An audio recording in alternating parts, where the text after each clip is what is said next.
Oração coletiva no mundo espiritual. Oração coletiva no mundo espiritual. E ele traz, então, como exemplo, um dos exemplos de oração coletiva no mundo espiritual,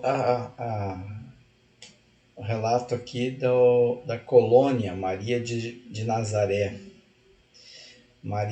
Colônia Maria de Nazaré, né, para quem não sabe, acho que todos devem saber, se trata do hospital, daquele complexo que tem, né, colônia espiritual, lá relatado em Memórias do Suicida, né, onde as pessoas que partem da Terra por esse caminho são acolhidas nesse local para poder ser tratadas. E aqui ele traz para nós, né, um exemplo de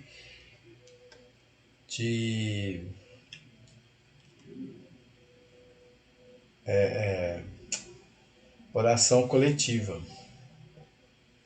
Era um momento que eles estavam fazendo uma visita, né, na segunda parte já do livro, ao Jerônimo.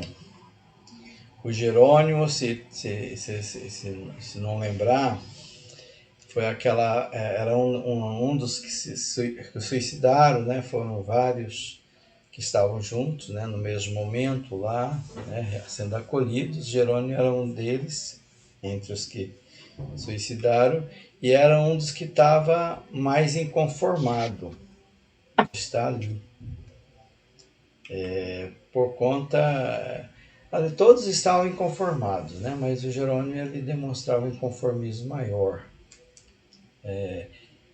Geralmente quando acontece alguma coisa, né, a gente faz alguma coisa equivocada, a gente demora um pouquinho a cair a ficha, a assumir aquela situação, né, começa a se justificar e lá não foi diferente não. E o Jerônimo ele estava lá e porque queria ver a família. Acho que agora talvez vocês lembram, vocês já não lembraram, né? Porque queria ver a família.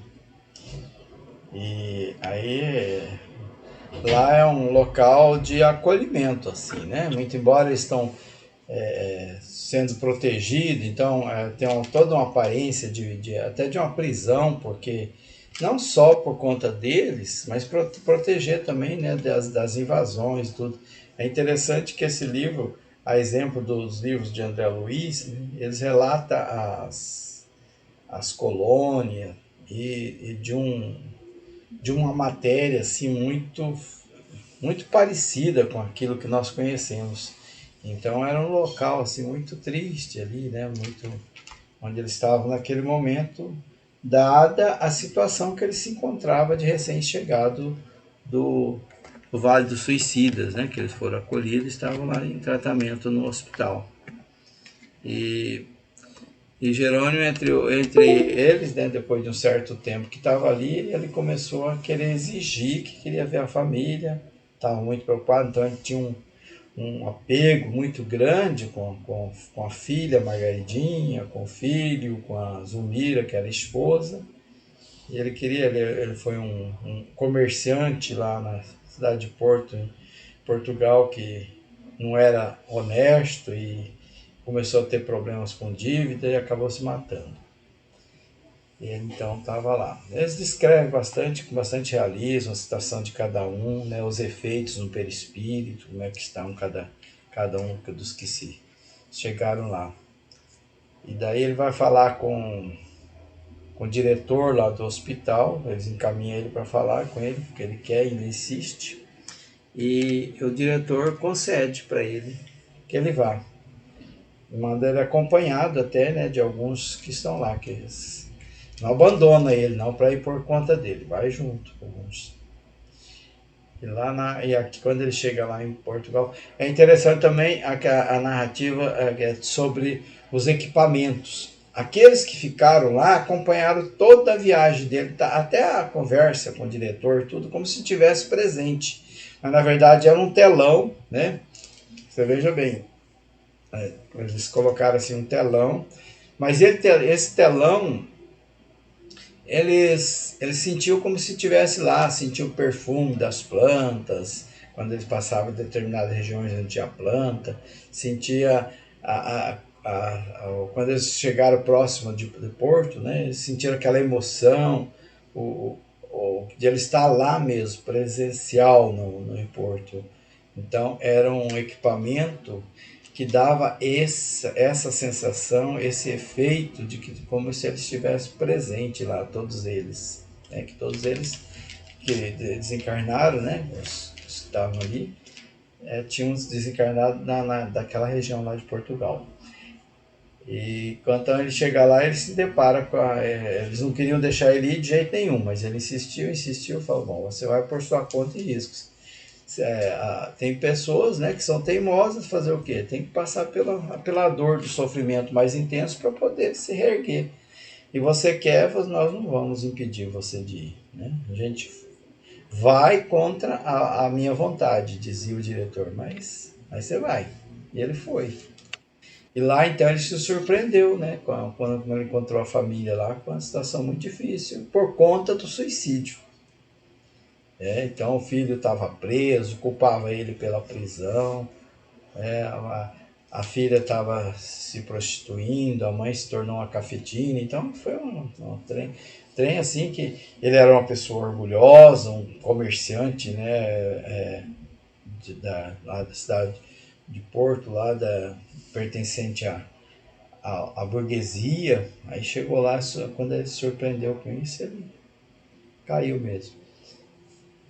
Então, essa na primeira parte do livro, né? Então, esse capítulo, até o capítulo 4 da segunda parte, que fala outra vez Jerônimo e a família. Porque, de novo, né, nós vamos rever a história de Jerônimo. Agora, numa outra situação. Ele passou por todos esses percalços, que eu resumi aqui, e então ele estava em tratamento. Ele foi separado dos outros porque ele estava numa situação mais complicada.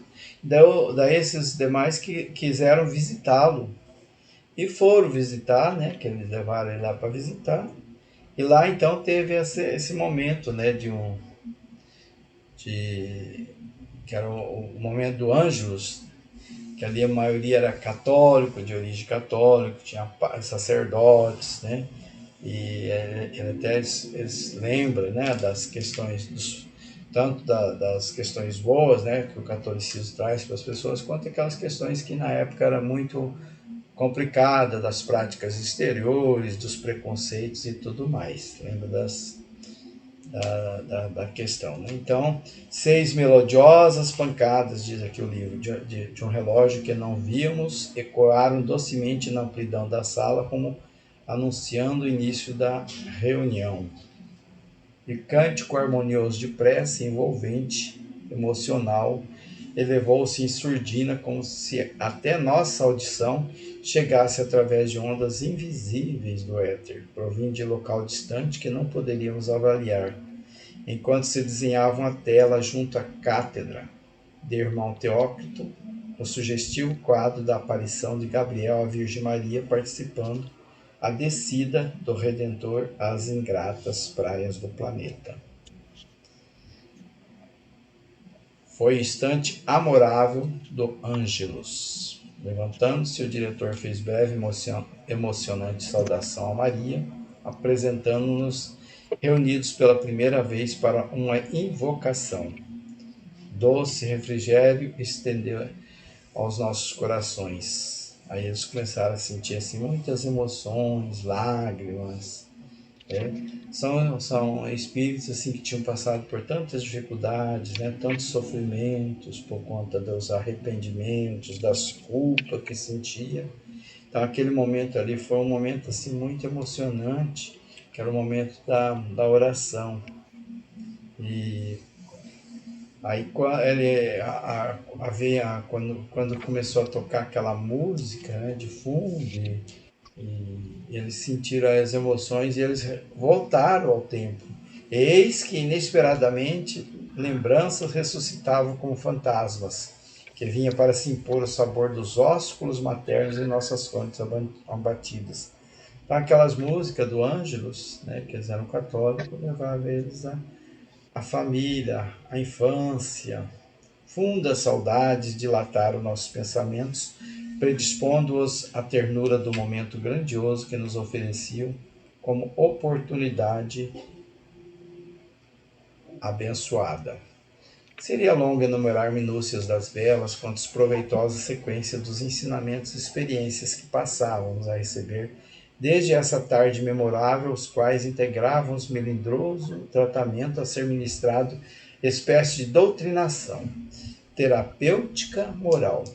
Então eles estavam sendo, tudo ali era tratamento. Então o tratamento chamava terapêutica moral. Eram as palavras, né? E era a sensibilidade que despertava neles, aquela volta ao passado, tudo isso fazia parte dessa terapêutica moral, com ação decisiva sobre reações necessárias à reeducação de que tínhamos urgência.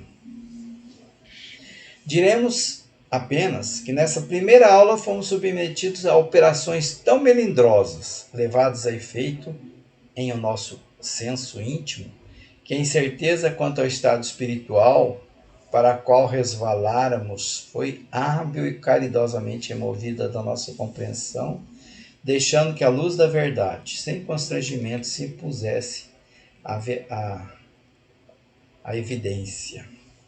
Então, estavam sendo removidos aqueles miasmas, né? Aquelas energias mais densas que eles acumularam nesse momento do anjo, nesse momento da oração, né? Das 6 horas.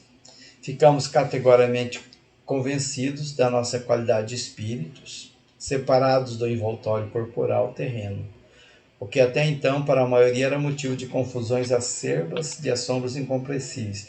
Durante todo o relato anterior, eles se confundem. Às vezes, primeiro que eles não tinham crença da sobrevivência do espírito, tanto é que tentaram se matar. Então eles ficaram muito surpresos de estar ainda vivos e eles se confundiam achando que eles ainda estavam aqui no plano espiritual, estavam numa outra situação, estavam no hospital, então eles ficaram bastante confusos. Nesse momento da oração é que foi a consciência maior, né, a sensibilidade maior para a situação que eles realmente encontravam de espíritos desencarnados. E tudo se desenrolou singelamente, sendo nós próprios os compêndios vivos usados para as magníficas instruções, as operações irrefutáveis. Então, todo esse tratamento, essa terapia que eles sofreram, né, eles então eram exemplos vivos, né, de como funcionava essa situação. Então, essa então o exemplo que eles trouxeram para nós do Jerônimo, né, na colônia de Nazaré, né, aquele momento da oração. Tá? Alguém quer fazer mais algum comentário?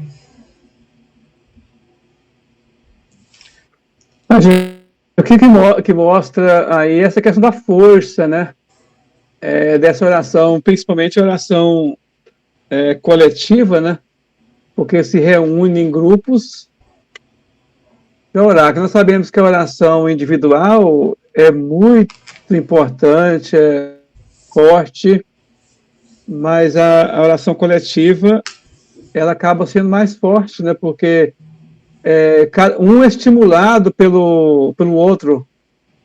E quando nós estamos sozinhos orando, então a gente não tem aquele estímulo todo.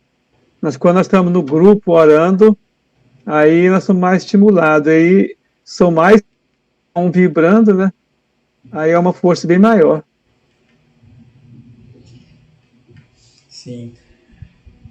É interessante também uma passagem que eu até agora me lembrou, né, na primeira parte, né, lembrando da questão da oração. Lá também na primeira parte também tinha um quadro assim, né, um painel de vídeo, onde eles visualizavam só o que era enviado para eles, coisa boa, né?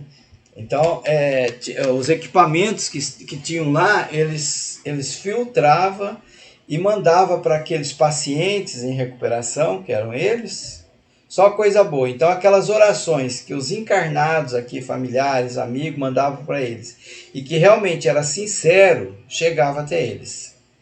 Aqueles que não eram, mesmo que aqueles que faziam só da boca para fora, nem aparecia. E aqueles que pensavam mal, então, não aparecia também. Era uma espécie de proteção que eles têm lá, né, nesse local, e que eles recebem. Eu falo isso da importância da oração que aqui pelos desencarnados, pelas pessoas que partiram e que estão em sofrimento no plano espiritual, né? Principalmente esses que cometeram equívocos, né? Seja qual for, mesmo do suicídio, outros tantos, eles estão lá. Então, dependendo do local que eles estão, e se eles estão em tratamento, né? Eles têm essa proteção lá para não receber as influências ruins. Por isso até que isso estimulou mais o Jerônimo ainda a querer vir para a Terra. Porque ele falou, mas por que não vem oração da minha família? Né? Os meus amigos, aqueles que eram companheiros meus, não chega nada para mim, né? Só chega de pessoas que eu nem conheço, às vezes, né? Que às vezes a igreja, né? O pessoal se reúne, faz orações coletivas, né? Tem aqueles que pegam até os nomes dos suicidas e faz em nome dele. Essas orações, quando são feitas com sinceridade, elas chegam até eles e faz parte do tratamento da recuperação deles lá. Para ilustrar um pouco mais. Vamos para o próximo slide, então? Vamos lá. Esse é o nosso lar. Outro exemplo de oração coletiva. Alguém quer fazer a leitura e comentar? Alguém que até lembre dessa passagem, né, do nosso lar? Eu vou ser sincero, eu li esse no nosso lar, mas já não foi dessa vez, não. Eu li quando estava estudando com a dona Lalinha. Agora, para essa nossa reunião de hoje, eu não li. Eu li o Memória do Suicida. A gente começa a ler Memória do Suicida e a gente não quer parar, né? Eu já li ele, todo ele. Eu começo a ler e acabo me perdendo, assim, né? E continuo lendo. Li o capítulo inteiro do Jerônimo, depois li o outro. Falei, olha aqui. Posso ler aqui. Ok. A prece coletiva, presencial e distância.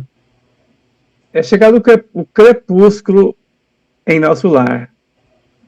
Todos os núcleos desta colônia de trabalho consagrada ao Cristo, a ligação direta com as preces da governadoria. Em tela gigantesca, desenhava-se grandioso quadro de luz. Observando os processos adiantados de televisão, todas as residências e instituições do nosso lar estão orando com o governador, através da audição e visão à distância. Só a gente lembrar, é interessante, né, porque então a cidade inteira, naquela época, André Luiz conta que a cidade tinha 1 milhão de habitantes. Então, é uma cidade grande, né? Então, uma cidade de 1 milhão de habitantes é uma cidade grande. E todos os lares, naquele momento, faziam oração. Então, todo dia, no momento do crepúsculo, se reunia. Então, em casa, as pessoas paravam tudo que estavam fazendo para orar. Aí tinha as telas, né? Então vinha a prece, vinha pela tela, então lá diretamente da governadoria vinha as imagens e oravam junto. André Luiz destaca, eu lembro que eu estava lendo, a gente fica assim fica tocado da beleza que a gente não tem nem noção. Ele fala da emoção que dá, porque para eles, né, que estão lá em espírito em nosso lar, já saudável, que quando está doente ainda, está perturbado, sente, né? Mas para os espíritos que estão curados, Então, eles se ligam com mais facilidade ao alto do que nós próprios. Então, a ligação é muito bela. Tudo que naquele momento de oração é uma ligação realmente direta com a governadoria e automaticamente direto com Deus, né? Porque a ligação é muito forte. Então, é muito belo. A gente fica pensando aqui da questão da oração coletiva aí, e era uma coletiva grande, né? Então, uma cidade que tinha 1 milhão de habitantes, todas aquelas almas, naquele momento, oravam junto.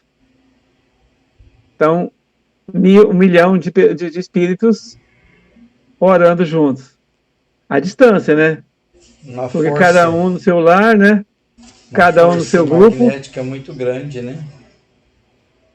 É verdade. Então, hoje nós estamos tendo a condição de fazer oração à distância. Mas quando 1940 e poucos, que André Luiz conta a história dele lá, nessa época, 1940 e poucos, quase 100 anos atrás já, uns 80 anos atrás, nosso lar já tinha toda essa condição de fazer distância, visualizando, orando junto, todos juntos, pela tecnologia lá em nosso lar. E hoje nós já temos condições, se nós quisermos hoje, nós também aqui já temos condições para isso. Reunir todo mundo no mesmo momento para fazer uma oração coletiva, né? Nessa outra parte aqui, que fala prece coletiva e a renovação de energias. Abundante chuva de flores azuis se derramou sobre nós. Olha que coisa mais bela. No momento da oração, ele com o grupo lá, chuva de flores azuis se derramou sobre cada um, sobre todos que estavam ali, que era a energia, né, plasmada, né? São os pensamentos, sentimentos, o amor que plasmava aquela energia. Experimentando eu, por minha vez, singular renovação de energia ao contato das pétalas fluídicas que me balsamizavam o coração. E ele falava assim, que eu lembro quando lá, então essas flores azuis, elas caíam e muitas delas iam se dissolvendo, a energia e penetrando no próprio corpo espiritual de cada um. A primeira prece coletiva em nosso lar operara em mim completa transformação, conforto inesperado envolvia minha alma. Aí, então, essa foi a primeira prece que ele viu, que ele participou.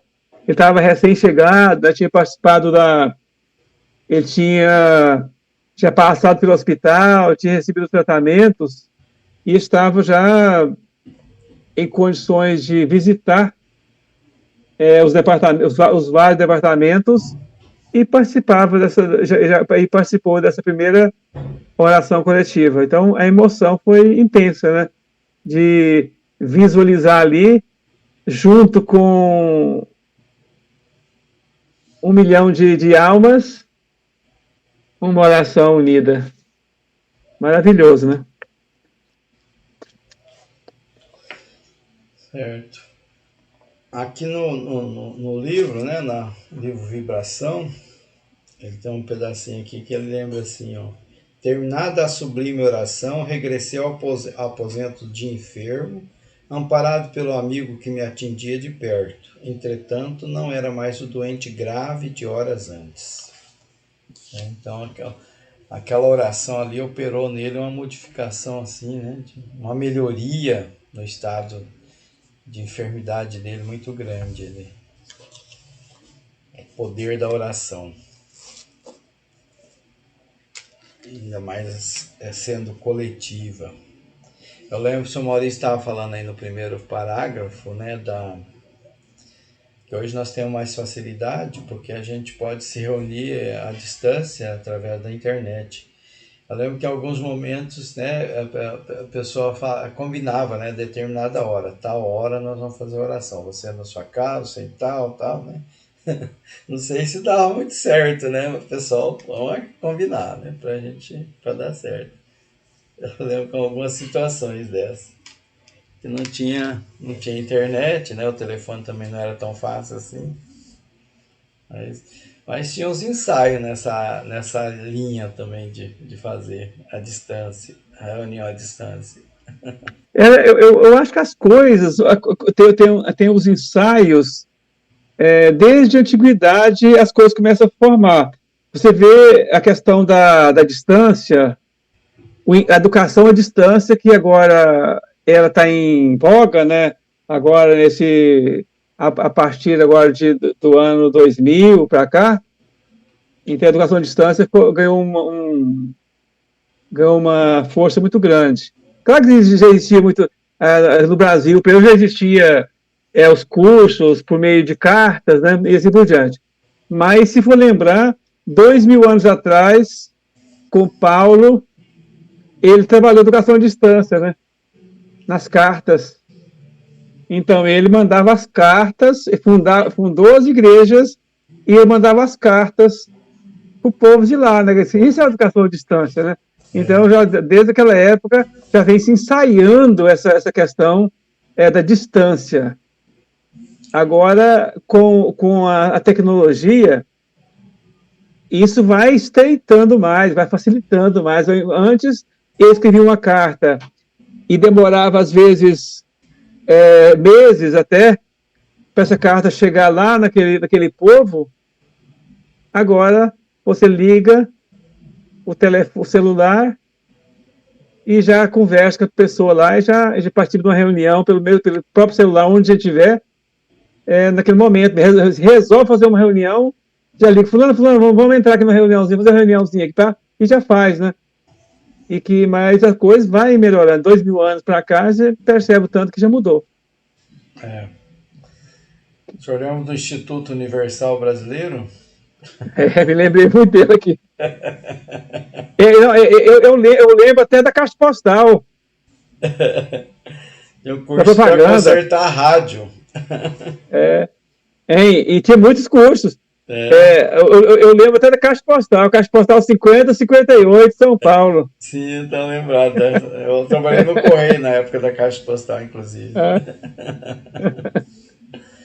Trabalhava no Correio. Muito bem. Alguém quer comentar alguma coisa? Murilo, Camila, Barçanufo. Barçanufo, se a gente quiser falar, você tem que abrir seu microfone, tá? Que ele tá fechado. Acordou, Barçanufo? Senão nós vamos para frente. Vamos pro próximo, então. Liga aí e fala, Barça.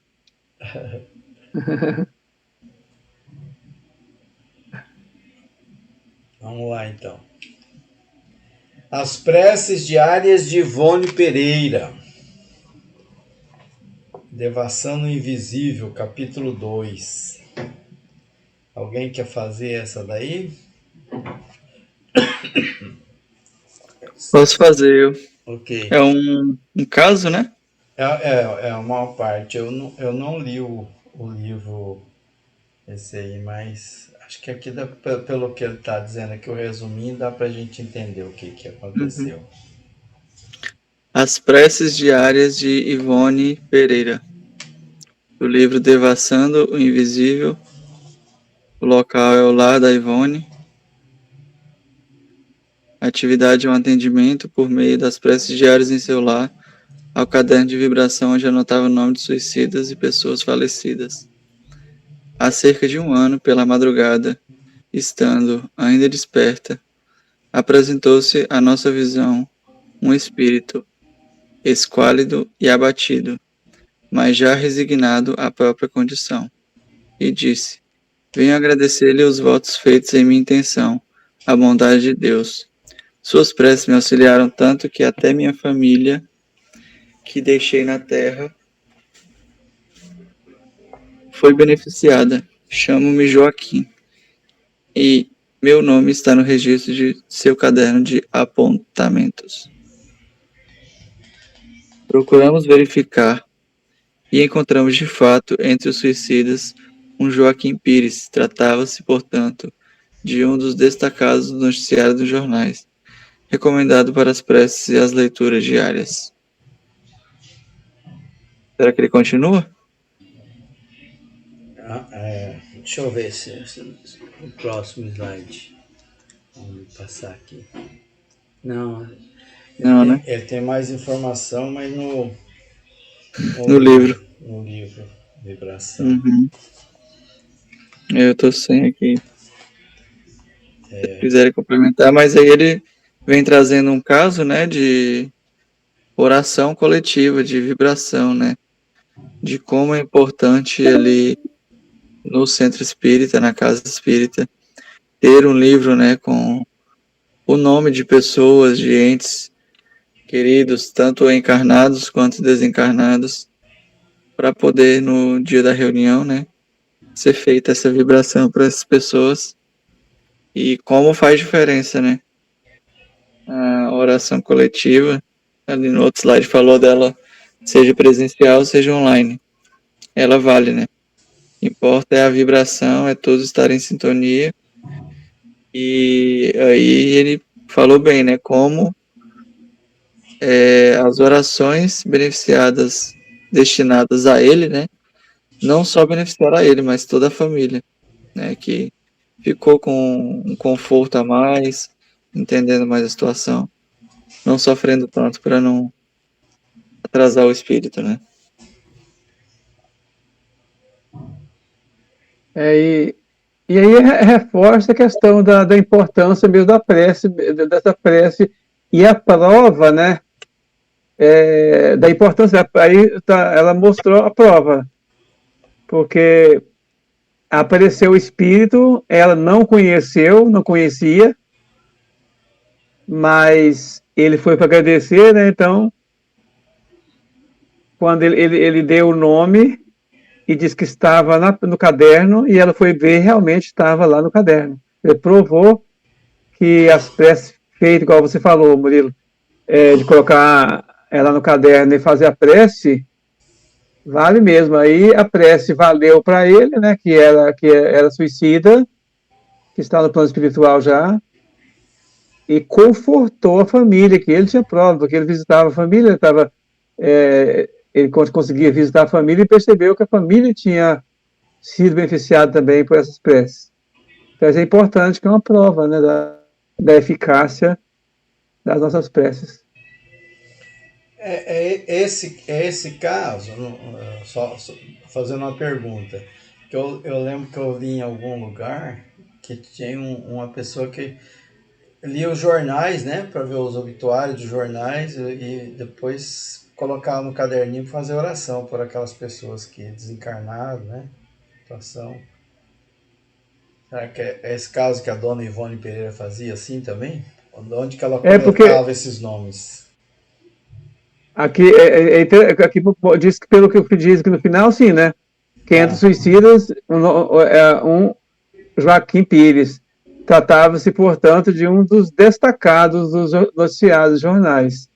Eu também ah, não tenho certeza não, mas deve ser. certo. Então, então aí mostra assim a caridade mesmo, né? Não conhecia, não tinha nenhuma, simplesmente ela fazia mesmo pela vontade, né, de ajudar. Até porque a Aí, questão do suicida, hoje já está bem menos, né? Mas antigamente as famílias até tinham vergonha de falar morreu por suicídio, porque havia aquela questão, né? Cometeu pecado, até não podia ser enterrado em cemitério, né? Campo Santo, né?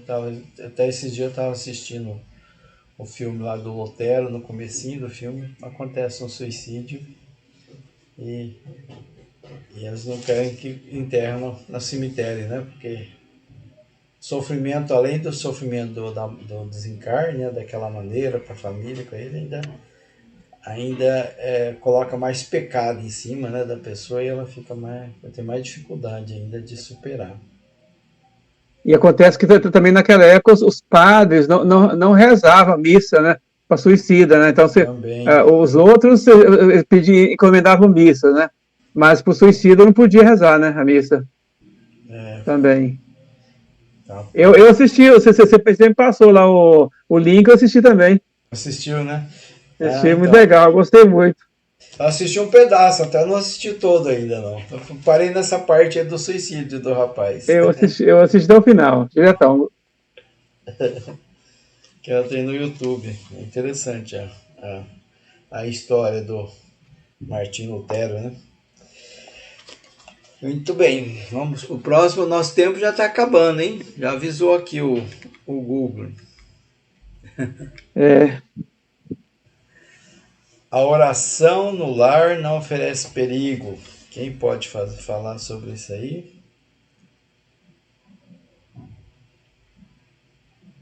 Fazer a leitura.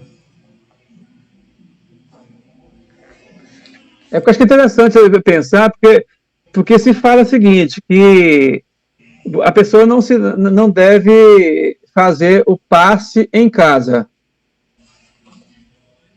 Assim, o passe não é no sentido de fazer o passe no familiar, esporadicamente, mas não transformar a casa em passe, né, em centro espírita.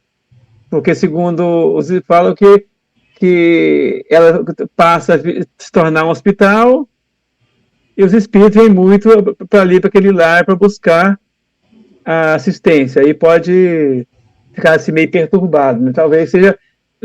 Aí, esse texto aqui está lembrando mais ou menos dessa ideia que se tem, né? Aí colocou a oração no lar e não oferece perigo, né? Até porque, né, a questão mesmo do passe, se a gente for pensar, às vezes a gente fica o tempo todo, né, em casa, quando você vai, um filho, uma criança, né, ela tá com alguma coisa, você passa as mãos, né, no corpinho dela, você alivia, né, ela sente a energia, alguma coisa assim. Meus filhos mesmo pediam passe, eles mesmos pediam, pai, eu não estou muito bem, me dá um passe, né? Eles eram pequenininhos, hoje já não pede mais. E é uma forma assim, né, de transferir energia. Eu não sei se o Murilo tem esse entendimento, mas, por exemplo, na homeopatia, né, que meus filhos sempre trataram com homeopatia, a gente percebe que uma das questões do funcionamento dela é a tensão, né, que se dá, que você vai medicando em períodos assim bastante curtos, tá ali pertinho da criança e tal, né, ela sente aquela tensão, aquele acolhimento e parece que isso, de certa forma, ajuda ela na recuperação um pouco mais. E ali há uma troca energética, há uma energia. Né? E outra coisa, quando a pessoa está nesse estado, a gente vai na casa dela para aplicar passe. Né? Sim. Reúne, nós mesmos já fizemos isso aqui, né? Ia na casa da pessoa, em duas pessoas, dois médios, e aplicava o passe. Né? E tem outras terapias também, né, de troca de energia, na própria psicologia que eles fazem, né, de origem também oriental, né, tem várias terapias que se usa a transferência magnética, né, que é o passe que nós chamamos. Agora, na questão assim de transformar a casa na casa espírita, né, no centro espírita, realmente não é recomendável, né? Mas às vezes acontece. Né? Eu também já presenciei espíritos se comunicando. Você não tem como segurar ele, né? Até através de crianças. Aí você tem que fazer. O que você vai fazer ali? Tem que conversar com o espírito, né? Aplicar um passo, fazer oração para ele se afastar, né? E falar, ó, vai lá no centro, né? Que lá a gente conversa melhor com você, aqui não é o local adequado. Mas ele apresenta às vezes, né? Não é uma E, invocação, é uma coisa espontânea. e, e outra coisa também, nada pode ser, não pode existir uma regra, assim, Porque tem um caso mesmo nas obras da Luiz, não sei se acho que é Ismália, parece-me que é o nome dela, que era um centro espírita na casa dela, tinha um centro espírita na casa mesmo. Então. E é o Isidoro, que é o marido dela, que tinha desencarnado, e era o dirigente espiritual daquele grupo espírita familiar, que acontecia na casa dela. Então, acho que dependendo do equilíbrio, não há problema. Então, acho que cada caso é um caso diferenciado. Então, não dá para a gente taxar que não pode, isso é proibido. Não. Se a equipe tem equilíbrio para isso, pode ser, né? Por que não? Kardec Deixa mesmo uma tem sala para usar os trabalhos. Kardec mesmo tem narrativa dessa, tem uma situação dessa, onde o moço desencarnou e ele sempre se comunicava lá com a família já se comunicava, achava natural, né? Conversar com o pai, né? Ele vinha ali, dava conselhos, ele era um espírito, né? Equilibrado, ele não era um espírito em desajuste que poderia causar danos, ele ia lá e ajudava até a família, se comunicava. Muito bem, eu acho que nós podemos parar por aqui, né? Nosso tempo está acabando. Então, esse aqui eu achei interessante quando ele fala aqui, né? Que deve-se orar no lar sem qualquer perigo de atrair-se para o recinto doméstico o espírito mentalizado. Sendo que, pelo contrário, se esse permanece aturdido ou perturbado junto à família, libera-se ou vai recambiado para hospitais e recintos próprios do além, onde se restabelece e se equilibra. Então, é o contrário. Se você orou, em vez de você trazer os espíritos, você faz liberá-los, né? Aí você encaminha ele. É isso mesmo. Muito bem, vamos encerrar então. Alguém quer fazer a oração, finalizar para nós? Eu posso fazer. Oração de encerramento. Tá. Vamos fechar nossos olhos, elevar o pensamento a Deus. Obrigado, Deus. Obrigado, Jesus, por mais esse dia, por mais essa semana já quase concluída. Gratidão pela oportunidade de estar vivo, agradecendo de estar nessa reunião, podendo absorver todos esses conhecimentos da nossa reforma íntima,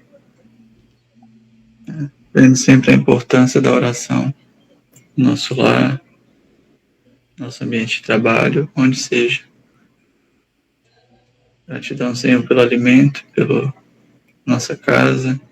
Que Senhor abençoe o lar de cada pessoa que está aqui hoje à noite, nessa reunião. Enfim, obrigado, Senhor, por tudo. Fica conosco hoje e sempre. Que assim seja. Que seja. Que assim seja. Graças a Deus. Gratidão a todos. Graças a Deus. Gratidão. Boa noite, bom fim de semana. Gratidão, boa noite a todos. Com boa Deus. Noite, Barçanufo. Você está com o seu microfone desligado. Você não pode ligar, não tem problema não. Ele falou que às vezes ele fica meio complicado para ele conversar. Verdade. Muita paz. Então tá, gente. Fique com Deus. Amém. Paz.